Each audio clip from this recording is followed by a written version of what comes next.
พี่น้องเห็นข่าวนี่บ่เจ้าหน้าที่แขวงสะหวรรณเขตบุกจับแก๊งสแกมเมอร์ในวันที่ 6 เดือนพฤษภาคม 2026 อยู่นครไกรสอนแขวงสะหวรรณเขตพี่น้องจับได้ประมาณ100 กว่าคนปาดคือหลายคักหลายแน่แท้เอาพี่น้องเห็นข่าวนี้เค้นก็อุ่นใจแล้วก็ดีใจเนาะส้มเซยชื่นชมพี่น้องตำรวจเจ้าหน้าที่เพิ่นบ่นิ่งนอนใจเห็นข่าวแบบนี้ก็ดีใจอุ่นใจขึ้นหลายพ่อแม่พี่น้องประชาชนคนลาวคนเพื่อนบ้านเฮานี่ล่ะพี่น้องประชาชนคนลาวพี่น้องคนไทยคนพม่าคนเขมรเฮานี่ล่ะประเทศใกล้เคียงพี่น้องก็น่าจะบ่ได้หลงและตกเป็นเหยื่อของพวกแก๊งคอลเซ็นเตอร์พวกนี้คือมัน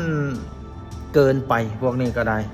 คือมันเกินมนุษย์มนาพี่น้องหากินบนความลำบากหากินบนความทุกข์ยากของคนเฮ็ดหน้าบนหลังคนพวกนี้นะสมนำหนามันถอไว้คือพวกนี้มันเฮ็ดหน้าบนหลังคน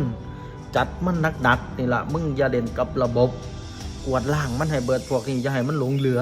พวกขยะสังคมเขียนขอประนามเลยละกันพฤติกรรมไอ้พวกแก๊งสแกมเมอร์คอลเซ็นเตอร์ต่างๆเนี่ยเนาะก็ขอเป็นกำลังใจเด้อเป็นกำลังใจให้เจ้าหน้าที่ทหารตำรวจและก็ทุกหน่วยงานที่เพิ่นมีหน้าที่รับผิดชอบ